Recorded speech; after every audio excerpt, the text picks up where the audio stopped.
Cá está. Olá, boa noite, professora Conceição Calhau. Há uma pergunta que está aqui a despontar, que é, para começar, queria que nos dissesse o que é que muda no corpo de uma mulher a partir da meia-idade? O que é que muda? Ó, Cristina, esta é uma pergunta de desafio, porque na verdade, e porque estamos num grupo muito particular, muito especial, e dar os parabéns a todo o trabalho que a Cristina tem feito, e de facto é uma oportunidade de estar aqui, que é o que é que muda? O que é que muda é todos os dias o que muda. E muitas vezes para nós é uma frustração reduzir as mulheres às hormonas. Portanto, nós somos sempre hormonas ao longo da nossa vida. É a fase em que nos vem a primeira menstruação, depois são as oscilações mensais hormonais, que é sempre culpa da fase pior do ciclo, e depois, obviamente, também no caso das gravidezes e a menopausa. Mas a verdade é que não há uma mudança. Nós temos uma mudança que vai acontecer, obviamente, relativamente aos estrogénios, às hormonas, sobretudo as hormonas sexuais, mas há muita coisa que foi mudando muito antes e muito depois também vai mudar. Portanto, eu acho que temos que deixar esse lugar de achar que de um dia para o outro, ou que numa fase vamos entrar num declínio, tudo culpa desta alteração hormonal.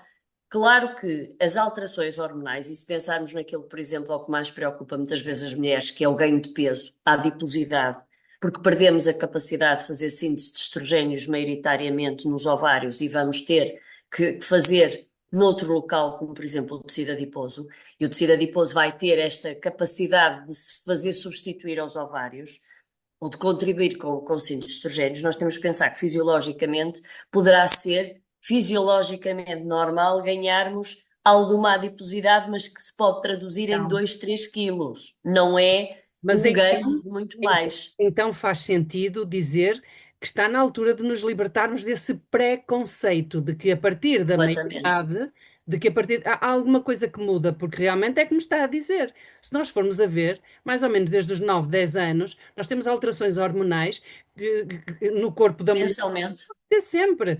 Portanto, se calhar não muda assim tanto como isso, mas se formos a pensar em termos de metabolismo, de apetite, retenção de gordura, necessidades nutricionais, não podemos pôr aqui de parte a possibilidade de muda porque a idade é outra. Vai mudando ao longo do tempo, não é só por ser meia idade, mas vai mudando porque as necessidades realmente são outras.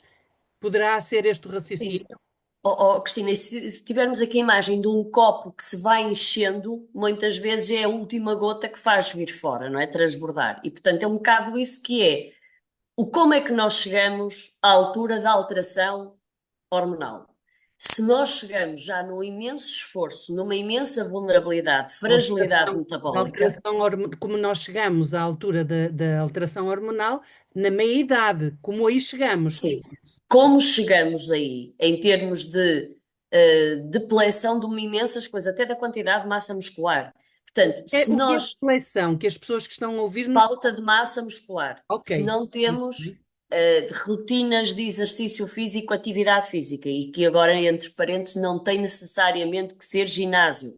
Obviamente, eu não sou perita, nem sou, a minha área de intervenção não é a atividade física, exercício físico, mas ter uma vida ativa, ter exercício para, no fundo, exercitar a massa muscular. É função faz o órgão. Vamos perdendo massa muscular, não é pela idade, é porque temos, de facto, cada vez um estilo de vida mais sedentário. E, obviamente, o que é que nos dá a idade? A idade dá-nos mais anos a fazer esses erros.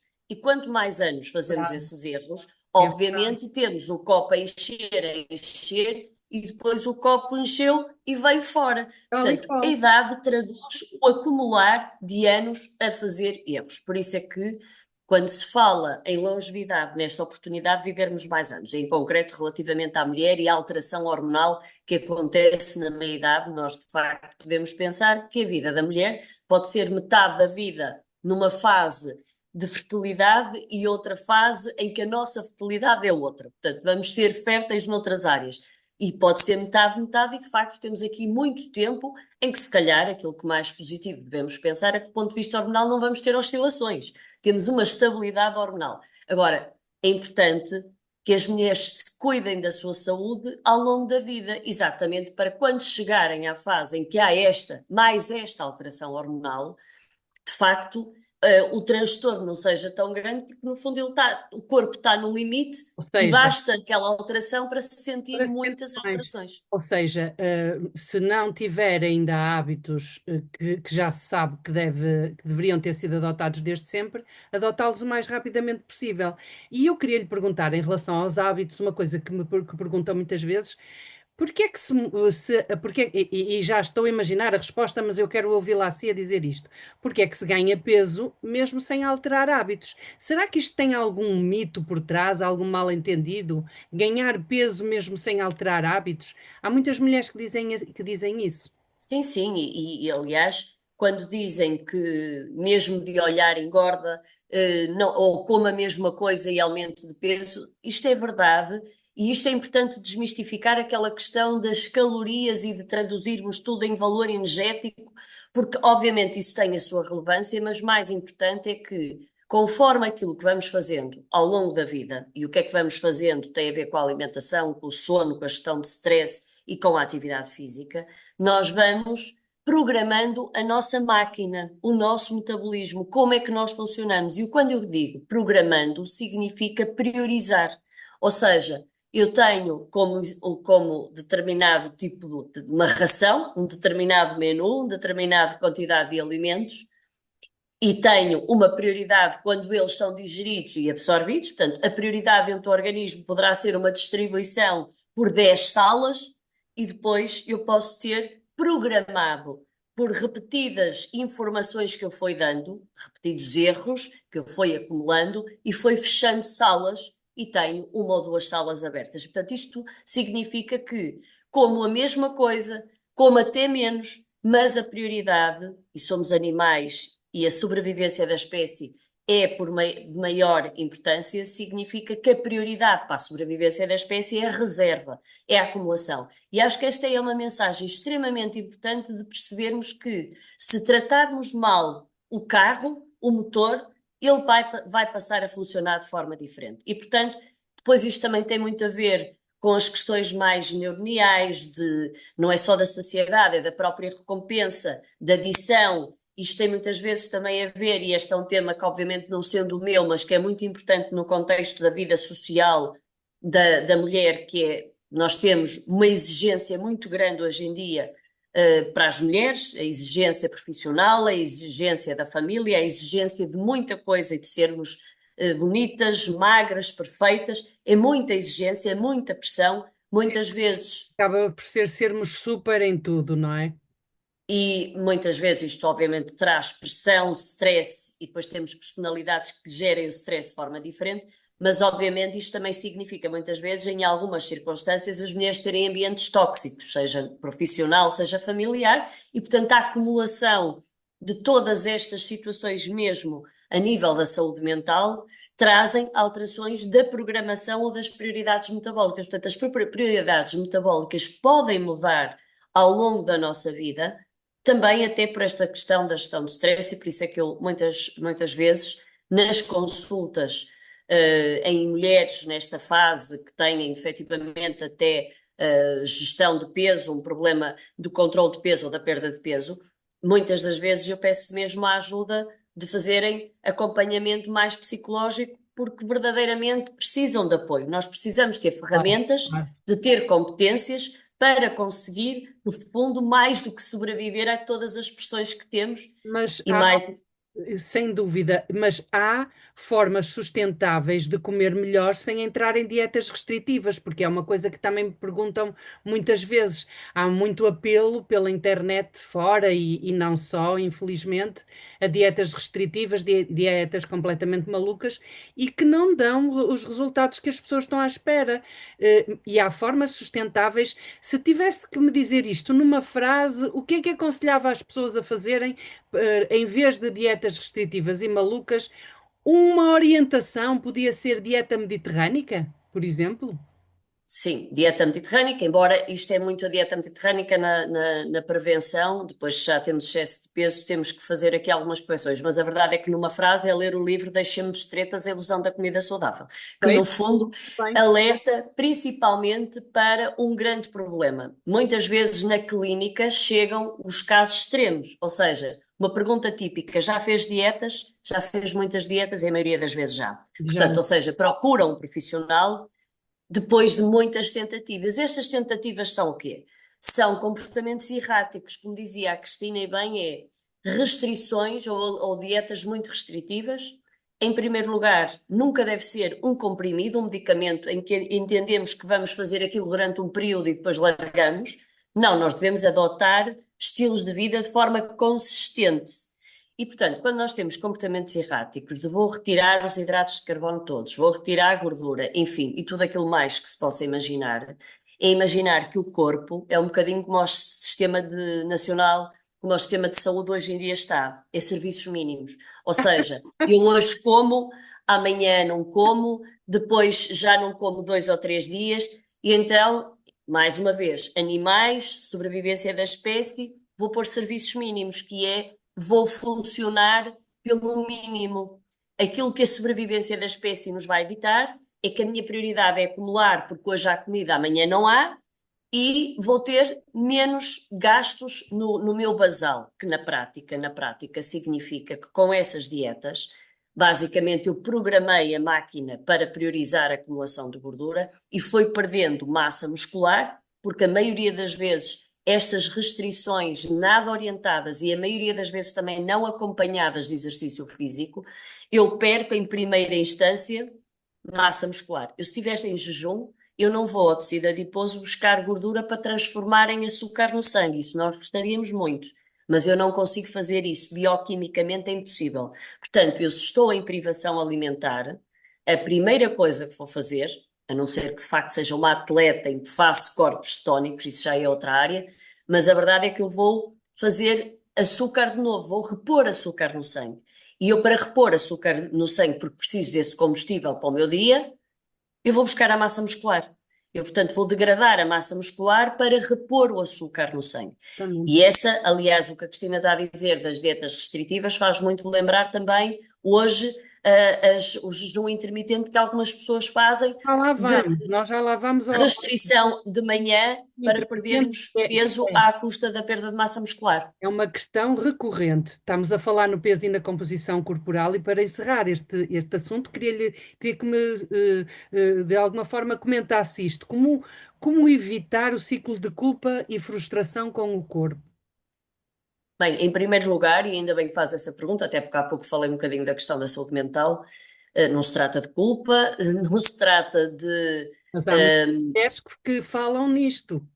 Pois, eu sei exatamente a pressão que se faz sobre elas, Obviamente. e a verdade é que, em primeiro lugar, a saúde não se mede aos quilos. Portanto, em primeiro lugar.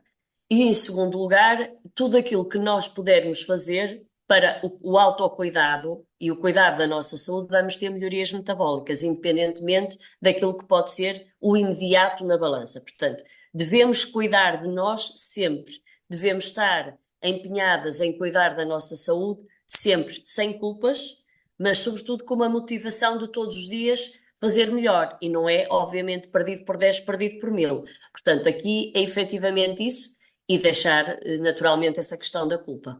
Muito bem. Se passarmos agora para sintomas e alimentação, há alguma forma de aliviar os sintomas mais conhecidos de menopausa que, como nutricionista e especialista em metabolismo, consiga, abordar, como os calores súbitos, insónias, ansiedade, nevoeiro mental e alterações do humor? Agora, através de alimentação. Porque o que se fala muito é em milagres, fala-se em superalimentos, fala-se. Eu não quero nomear, eu não lhe quero dizer quais, para não estar sequer de alguma forma a sugestionar ou Enviesar, e exato. enviesar a sua resposta. Mas no fundo é isto: como aliviar esses que são os principais sintomas, ou se há como os aliviar através da alimentação. O que é que Para diria a já, população? Há ou não há? em primeiro lugar, não ter, portanto, não há, não, ter Ok. sempre na cabeça que todo este processo de saúde da mulher deve ser acompanhado do médico. Ou seja, Ponto número um. se alguém lhe estiver a propor num anúncio qualquer, seja ele afixado num poste que encontre na rua, ou num outro poste qualquer que se encontra nas ruas da internet, a dizer-lhe com esta alimentação vai resolver as suas questões de menopausa, se calhar não é boa ideia seguir o que essa pessoa está a dizer. Não, não estamos a ser sérios e, aliás, se calhar esse é o grande problema, que é o É. problema de acharmos que a alimentação não tem nada a ver com a nossa saúde ou, de Tem repente, tudo. o extremo de acharmos que só isso resolve todos os problemas. Obviamente que eu, e enquanto professora numa escola médica, a terapêutica deve estar em articulação e em complementaridade. E uma vez que falamos em sintomas, e estou agora a pensar naquilo que podem ser as isoflavonas, a soja, os suplementos alimentares à base de soja, para não dizer, de repente, as pessoas comem soja de manhã à noite e até fora do contexto da menopausa, a soja sim pode ter atividade estrogénica. A soja sim pode ter algum lugar na dieta, ou seja, não é propriamente um suplemento alimentar, mas comer uma vez por semana uma refeição com soja poderá ser importante. Agora, não ter a ideia de que isto vai resolver e, sobretudo, ter em consideração que tudo isto deve ser discutido numa equipa e com um médico, porque as Disciplinado. isoflavonas que se vendem enquanto suplementos e que eventualmente pode existir o mito de que é uma terapia hormonal de substituição natural, é importante perceber, em primeiro lugar, que as isoflavonas da soja, portanto, os compostos com atividade estrogénica que estarão naquele comprimido, ou não, portanto, sendo suplemento alimentar, há que ter essa preocupação, mas a verdade é que vou-vos dar uma novidade. Esses compostos têm verdadeiramente atividade estrogénica se forem ativados por micro-organismos do intestino. E nem todos nós temos essas bactérias. Aliás, elas evidentemente estarão, ou provavelmente estarão, mais presentes na população asiática e não tanto Exatamente. na ocidental. Ou seja, não, nós nos ensaios clínicos nem sempre temos uma boa resposta a estes suplementos, exatamente, nem todos respondemos da mesma maneira, mas isto tem que ser uma situação a discutir com o médico, de maneira a não fazer atropelo aquilo que pode ser uma estratégia farmacológica. Agora, obviamente, que eu ao dizer isto não estou a dizer que a alimentação não interfere, a hidratação é importante, muitas das mulheres que estão nestas situações, isso a Cristina provavelmente também reconhece, têm obstipação, têm problemas intestinais, têm o inchaço, a flatulência, aquilo que são as intolerâncias, isso deve ser ajudado, até porque estas bactérias do intestino, quando não são as melhores, até, por exemplo, podem ter um impacto nos níveis endógenos de estrogénios, que os estrogénios, estas hormonas femininas, são excretadas nas fezes, conjugadas no fundo com uma bandeirinha, que é a bandeirinha que diz que elas vão ser excretadas, e existem bactérias no intestino que cortam essa bandeirinha e vai dar outra vez, o tapete rolante vai outra vez para trás. Portanto, elas são Adoro essa imagem.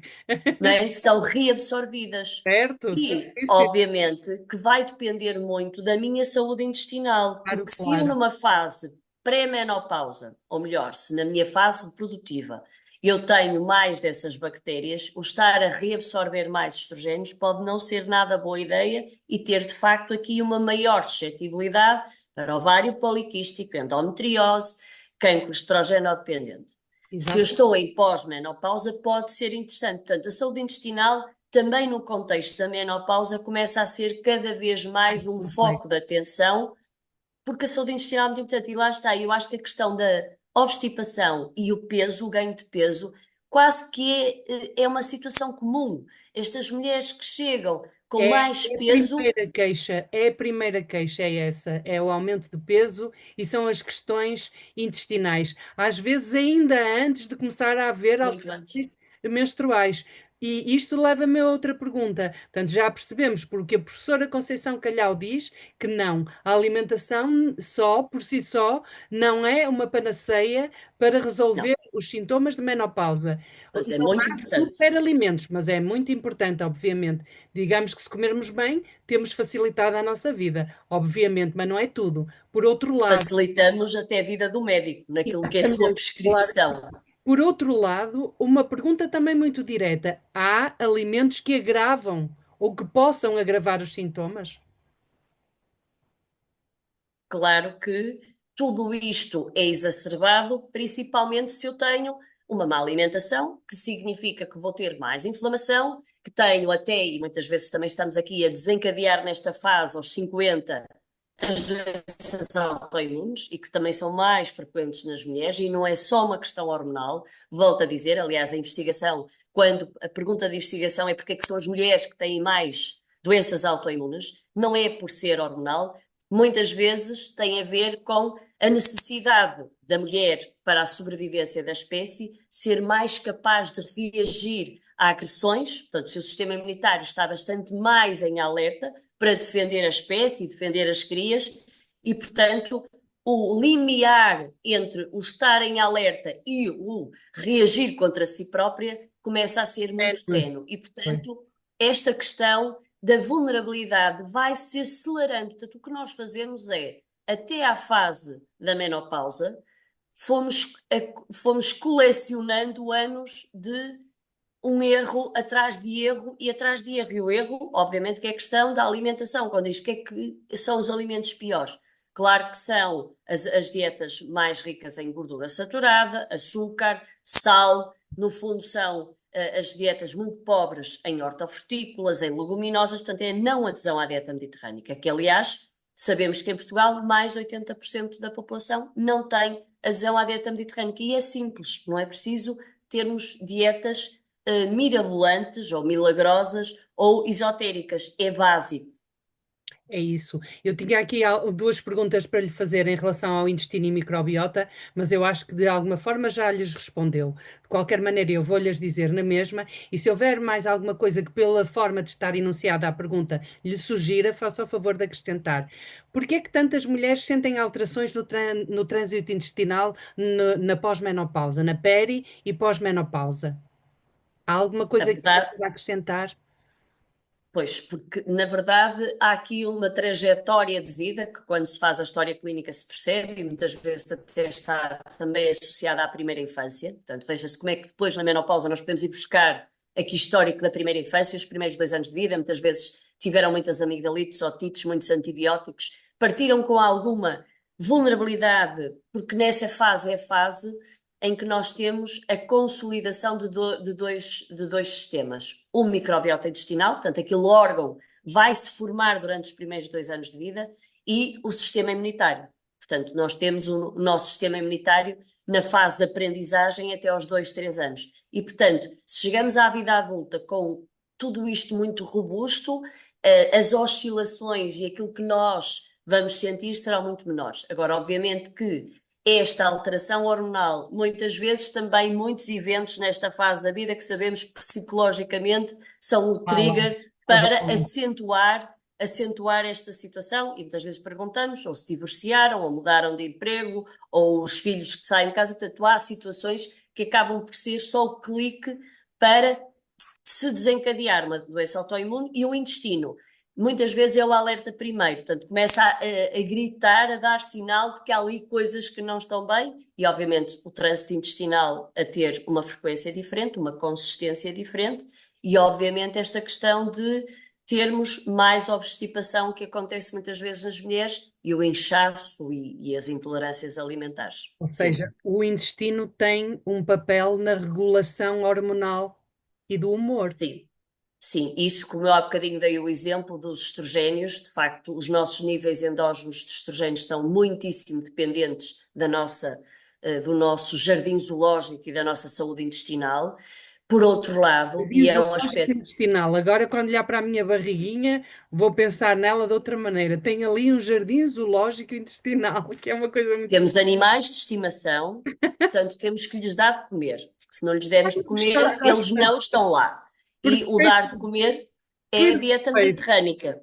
Quando falamos perfeito. em variar os alimentos, é exatamente para termos a possibilidade de alimentar Todos. essa diversidade. Nós precisamos da diversidade, porque cada uma destas diferentes bactérias tem diferentes funções e vamos perdendo funções.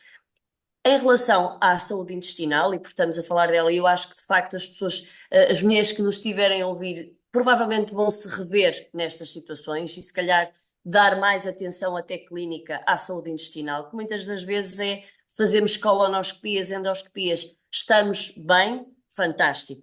mas podemos ainda não estar, já não estar bem do ponto de vista funcional. Portanto, em termos morfológicos não temos lesão, ainda bem, fantástico, mas temos a função a não funcionar. Portanto, o que é que eu queria dizer com isto da saúde intestinal, da menopausa e do ganho de peso?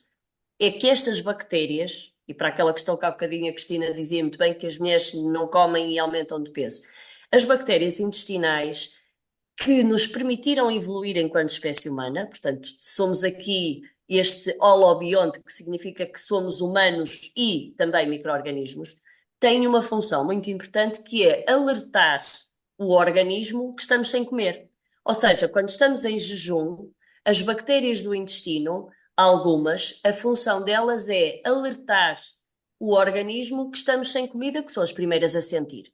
O que é que acontece? O intestino recebe a informação e produz uma informação, um sinal. Esse sinal vai ao tecido adiposo e fecha a porta. O que é que isto significa? Significa que se estou em jejum, os lípidos que estão em circulação, portanto o combustível que há em circulação, tem a informação de que não é prioritário acumular, armazenar, porque estamos sem comer. Ora, quando eu tenho alteração deste processador, deste cérebro, ou deste microbiota ou flora intestinal, quando eu tenho alteração na sua composição, porque não lhes dei de comer, eles deixam de lá estar, este sinal falha. E quando este sinal falha é aquilo que as pessoas dizem, eu mesmo sem comer engordo. Porque a prioridade para a sobrevivência da espécie é acumular gordura no tecido adiposo. E, portanto, isto é de facto desleal, porque se não tivermos olhar para dentro, para a barriga, podemos andar aqui num desespero energético de dietas, que se não mudarmos este cérebro e este motor, de facto temos aqui uma desvantagem para a saciedade, para a fome. As pessoas que dizem que têm mais dificuldade a ficar saciadas, têm adição ao doce, muitas vezes é exatamente porque nos falta alguma fibra na alimentação. Nós não comemos Dá fibra, mas comemos lugar, alimentos enfim, ricos em que dá fibras, lugar a esse tipo enfim, de de falta. bactérias. Sim, Não sim, é? Portanto, sim. ou seja, eu não estou a dar de comer às bactérias, ou seja, não como o feijão, não como o grão, não como os brócolos, o feijão, o grão, o feijão verde, enfim, tudo aquilo que é hortícola e leguminosa, e portanto eu não tenho a produção no intestino. Primeiro deixo de ter bactérias, que eram aquelas que comiam isto, e deixo de produzir sinais que vão ao cérebro dar o sinal de saciedade. E portanto eu começo a ter todo o ciclo de saciedade e de apetite desregulado. Completamente alterado, Portanto, claro. Que nos leva aqui a outra questão que tem a ver com a força, os ossos e o envelhecimento ativo. Também foi uma questão que muita gente abordou. Relativamente a isto, aos ossos, à força, que são coisas que se complementam, e o envelhecimento ativo, qual é a importância da proteína e de certos minerais? bem, eu vou parecer repetitiva, mas vou voltar Se for ao necessário, raciocínio da fibra de eu ter boas bactérias. Eu, se tiver estas duas coisas, eu produzo umas substâncias. Essas substâncias são necessárias, por exemplo, para a absorção de ferro e de cálcio. ok. Normalmente, durante a nossa vida adulta, nas análises, muitas vezes é estudado o metabolismo do ferro. E nessas situações também é muito frequente, e muitas vezes é pesquisado o metabolismo do ferro, quando as pessoas começam a queixar de cansaço, e nessas situações é muito frequente nós encontrarmos deficiência de ferro. E também é muito frequente suplementar com ferro e mesmo assim não consegue fazer subir os níveis de ferro. Certo. Isto tem a ver com a não saúde intestinal. Portanto, o que eu sugeria era que, de facto, fizessem mais estudos relativamente à saúde intestinal, porque a própria absorção do cálcio e do ferro estão dependentes. Portanto, a saúde óssea está dependente desta saúde intestinal. Outra coisa que falou da força tem a ver também com estes ingredientes que têm que ser absorvidos, como o cálcio, como o ferro, mas sobretudo o cálcio e também a vitamina D, que também não deixa de ter aqui um papel muito importante para esta Vitamina B ou D? D D. de dado, ok. A vitamina D é uma vitamina também muitas vezes negligenciada, porque as nossas orientações são muito para as pessoas com mais de 65 anos, mas deve ser cuidada ao longo da vida. Isto Desculpa a porquê? Porque insistência, mas eu vou-lhe pedir para me dizer, a inicial é a vitamina? D. Ah, D de dado, pronto, ok, ok. Sim, negligenciada na alimentação e não só. Sim, certo. Nós em Portugal temos muita deficiência de vitamina Quem D. diria, não é? Um país à beira-mar plantado. Sim, mas efetivamente, portanto, a vitamina D é não só importante para o sistema imunitário, como obviamente para o osso. E a verdade, como a Cristina estava a dizer, é o que nós mais ouvimos dizer na comunicação social e não só, de que somos um país de sol e, portanto, se somos um país de sol, não temos que ter deficiência de vitamina D. O Mas que a é verdade é que um temos, grande erro. porque por duas razões. A primeira, porque há uma síntese através da pele e há uma ingestão de vitamina D. A ingestão da vitamina D é nos produtos com gordura, ou seja, quando optamos pelos lights da vida, ou até já nem comemos laticínios, dificilmente temos a ingestão diária necessária de vitamina D. Em relação à exposição solar, há síntese de vitamina D através da pele.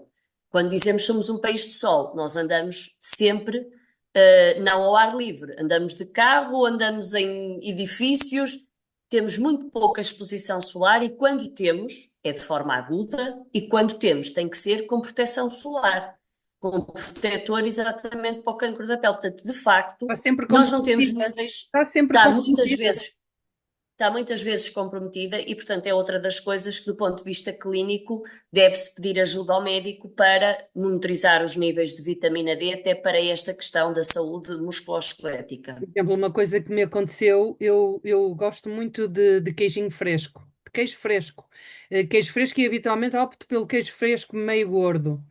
E como gosto tanto, incluía numa refeição, imagino, estava a comer um bife ou sei lá, uma coisa qualquer, ou mesmo numa salada, e estava a juntar-lhe queijo fresco, até que me alertaram para a absorção do cálcio que interfere, ou seja, ao comer queijo fresco ao mesmo tempo que, ou ao beber leite ao mesmo tempo que como outro tipo de proteínas, isso está a interferir na absorção do cálcio, ou não, ou é errado.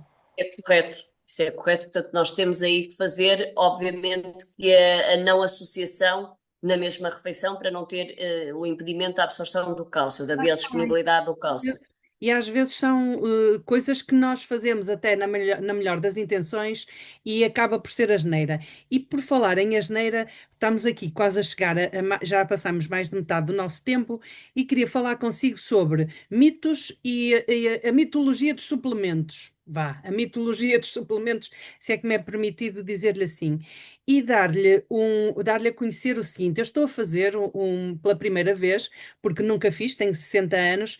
Nunca precisei, tive sempre muito controlo no meu estilo de vida, na alimentação, faço ginásio, mas tenho 44 quilos de massa muscular, portanto em 65, acho que estou em boa forma física, mas ultimamente eu andava a sentir, já há algum tempo, uma certa necessidade de complementar com doces todos os dias a minha dieta.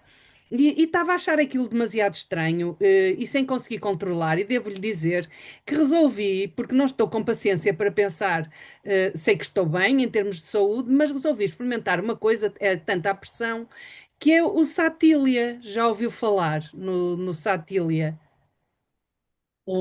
Isso é um suplemento alimentar, sim, é um suplemento probiótico, portanto, é um probiótico na forma de suplemento, e está a dar um bom exemplo, porque há bocadinho, quando eu falei em saciedade, hum, nós já sabemos que as mulheres, e sobretudo mulheres com anorexia nervosa, têm muito de uma bactéria e de uma proteína, mas depois as pessoas com excesso de peso e obesidade têm menos dessa proteína e dessa bactéria. E é exatamente essa bactéria que produz essa proteína que está nesse suplemento alimentar que é o Satília. Portanto, é um probiótico com evidência clínica, e na realidade é que tem uma bactéria, que é a Afnia alveia, que é a bactéria que produz o CLPB, que é a tal proteína. E essa proteína o que é que faz? Portanto, uma coisa é a observação de que com a anorexia nervosa tem muito, excesso de peso e obesidade tem menos, mas que mecanismo é que associamos à questão do peso ou da saciedade?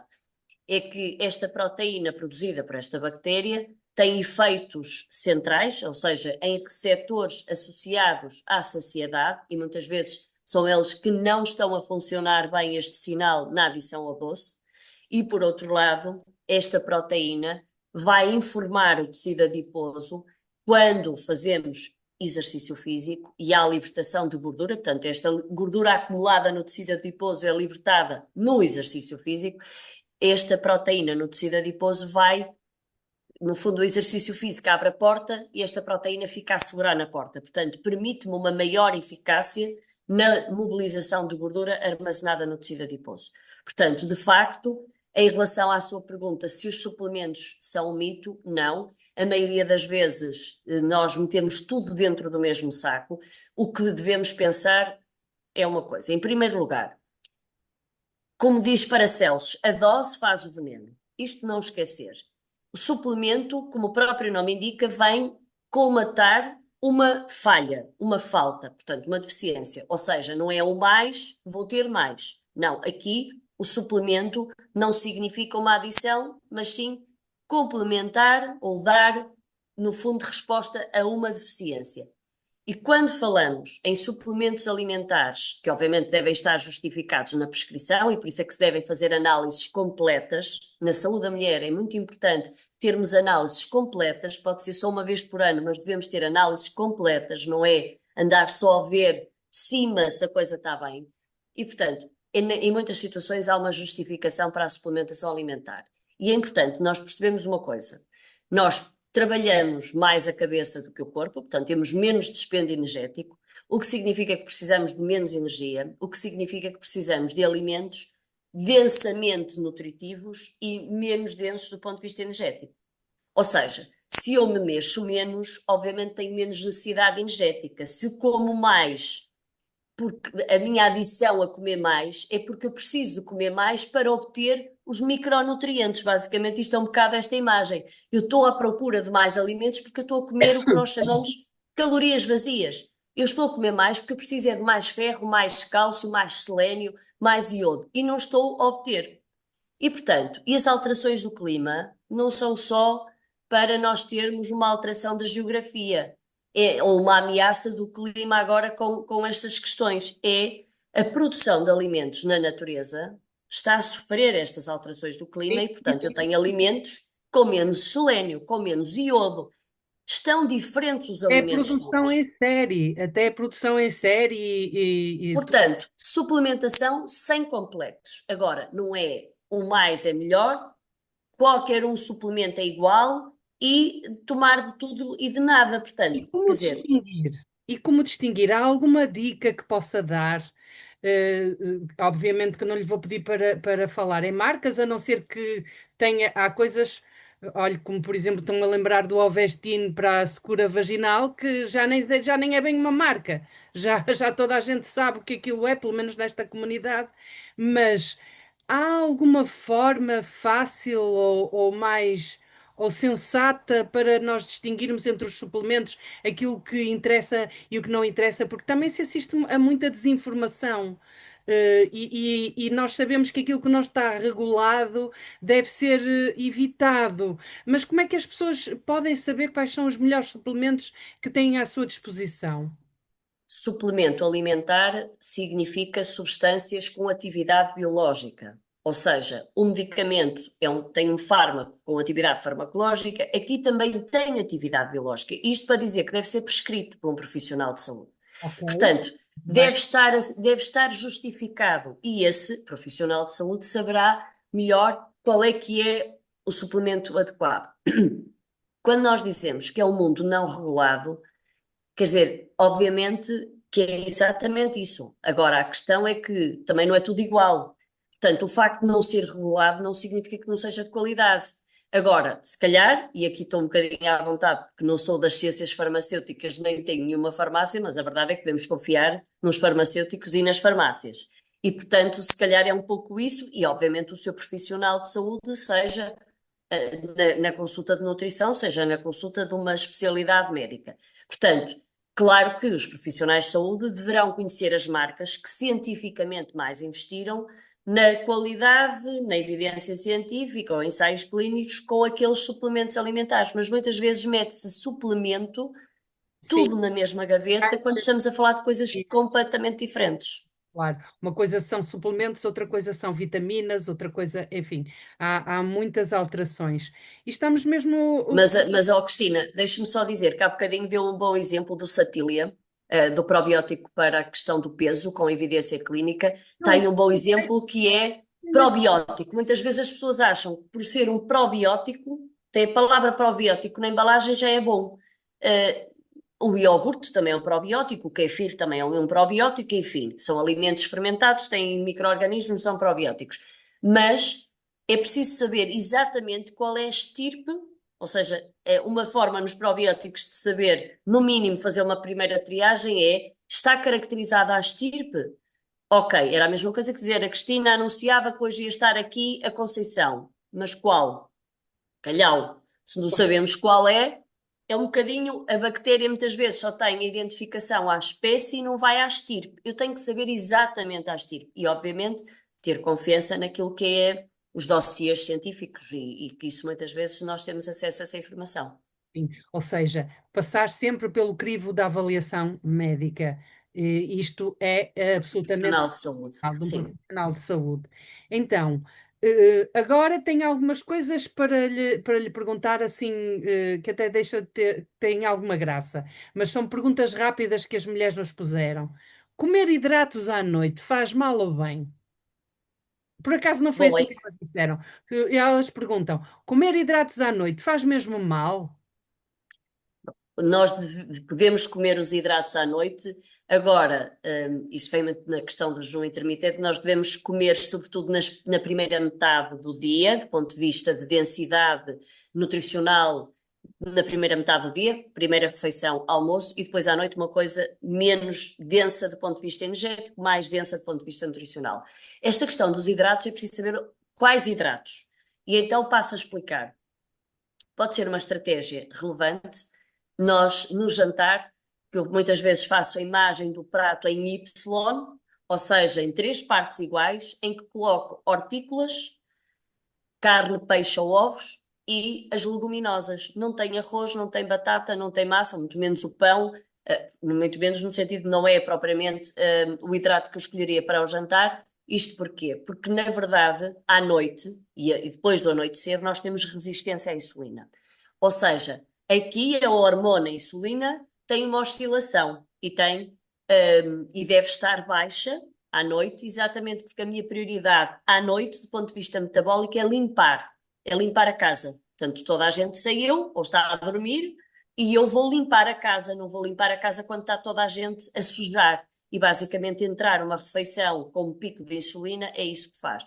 Portanto, é muito importante para a nossa saúde e a saúde da mulher, e até uma menopausa precoce que começa a ser muito discutida, tem muito a ver com a resistência à insulina, porque fazemos refeições de elevado índice glicémico, ou seja, Exatamente. eu como e faço um pico.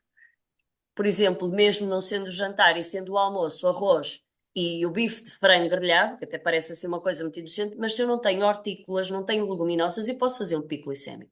Eu posso comer o inocente da baguete ou a inocente da baguete com queijo. Só comi um pãozinho com queijo e fiz um pico glicémico de 250, porque na verdade aquilo tem uma absorção rápida. E tem, porque muitas vezes tem muito açúcar para fermentação rápida e, portanto, vai ter um pico. Por isso, é importante à noite comer as leguminosas e, se calhar, deixar esses outros hidratos de carbono para o almoço e não propriamente não comer ao jantar. Seja, meninas, quando quiserem respostas simples, façam perguntas simples, que esta não me parece que seja assim tão simples como isso. Outra coisa, que perguntaram exatamente assim: jejum intermitente, sim ou sim? Sim, sim. Agora depende do que é o jejum intermitente. Se o jejum intermitente é saltar pequeno almoço, não. Agora, se o jejum intermitente é exatamente o que ele quer dizer do ponto de vista científico, que é não fazer um comer contínuo, ou seja, apela a fazer refeições ao longo do dia perfeitamente identificadas. Isto porquê? Porque hoje em dia estamos a comer de forma contínua e sempre saudável. E a outra coisa que diz o jejum intermitente é pausa alimentar noturna, porque passamos a comer maioritariamente à noite.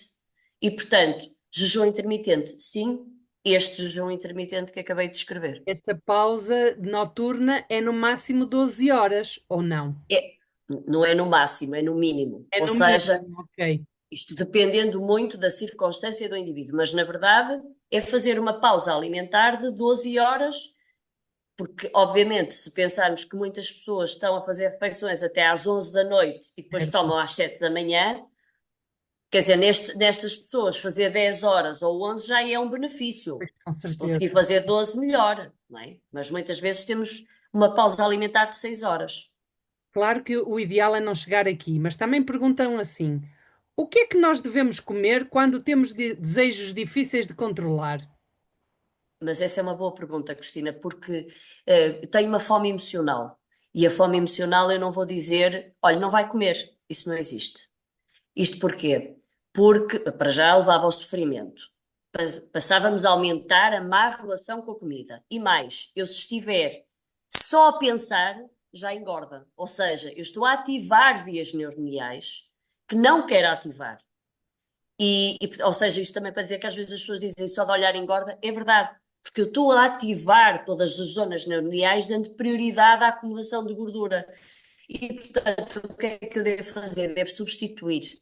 Tenho adição, estou com desconsolo, preciso de um doce. Vou ao chocolate, vou à bolacha. Então eu tenho que encontrar uma refeição que seja parecida do ponto de vista do meu conforto, da minha recompensa. Muitas vezes fazem-se aqueles pudins, não é gelatinas, é pudim, o iogurte com a aveia, com a chia, com fruta, ou até no momento picar amêndoas avelãs, pôr iogurte, pôr fruta, pôr canela. Podem ser experiências dessas que acabam por eu estou a saciar, estou a desviar a minha atenção e não fico aí a pensar e depois vou, mais cedo ou mais tarde, vou outra vez cair no chocolate ou no doce.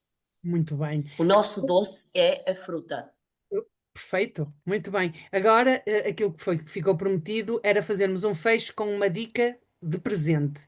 Portanto, a pergunta final que tínhamos para si, se pudesse deixar uma dica essencial para quem está nesta fase da vida, qual seria? E aqui é uma dica só. Cristina, isso é difícil, mas cuidar de si. Mas sim, posso dar os números mágicos que costumo dar. O zero tabaco. O 5 hortofrutícolas por dia. O 10 minutos de meditação, traduzindo gestão de stress. Depois ter o índice de massa corporal abaixo de 30, portanto, o segundo número é o 30, e 150, que é 150 minutos de exercício físico vigoroso por semana. São os números mágicos de saúde. Era o que eu queria ouvir, porque eu conheço, eu ouvia já dizer e li muitas vezes dizer isso, e eu queria que dissesse essa dica. Fiquei toda contente por me pedirem uma dica prenda, porque quase que imaginei que era o que a Conceição ia dizer. E Ou agora, então comer metade, mexer o dobro, rir o triplo e dormir melhor. fantástico, fantástico. E agora, para encerrarmos realmente, queria que nos dissesse o nome do seu livro e o que é que ele levou a escrever, assim, muito sucintamente. O Deixemos Tretas, a Ilusão da Comida Saudável, que é da Bertrand, de facto, o que levou a escrever o livro foi, e que está lá escrito, foi pôr os pontos nos is. Não é um livro de receitas, de dietas, porque se é para isso, não compro o livro, mas efetivamente é um ponto da situação relativamente aos mitos que mais me preocupam do ponto de vista da saúde pública, que mais se ouvem nas redes sociais. E, portanto, fala da questão do microbiota intestinal, da forte associação também com as doenças autoimunes, fala do glúten, das intolerâncias, do leite, da lactose, do jejum intermitente, da inflamação, do peixe e do peixe grelhado e cozido, com a questão das dietas, que é sempre o mais saudável.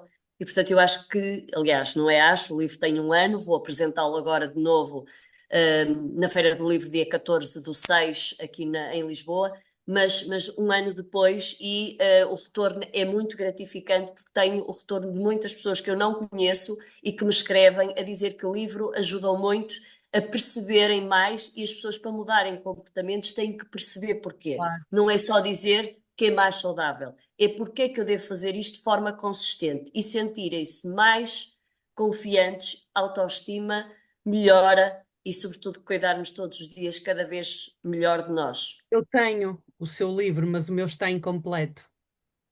Falta a Está sua incompleto. assinatura. Ah, Sessão de autógrafos na Feira do Livro, dia Temos que 14 do tratar 6. disso um dia destes. E ainda, se precisarem de encontrar, em termos de consulta, onde é que a podem procurar? Eu tenho pouca consulta, porque de facto a minha, maioritariamente estou na faculdade, tenho lá uma equipa, sobretudo na CUF Descobertas e CUF Tejo, e também tenho aqui na faculdade. Mas obviamente também podem encontrar no Instagram de conceiçãocalhau.cc, e que no fundo agora também tenho uma quase que uma tradução em tempo real daquilo que é o livro e daquilo que eu posso trazer a quem me quer ouvir em relação a estas questões, para ajudar as pessoas a compreenderem-se melhor e a cuidarem melhor da saúde. Muito bem, muito obrigada Muito por obrigada, Cristina.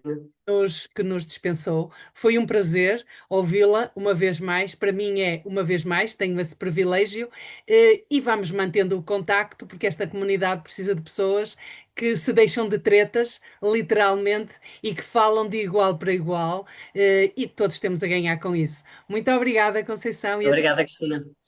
E até breve. até já.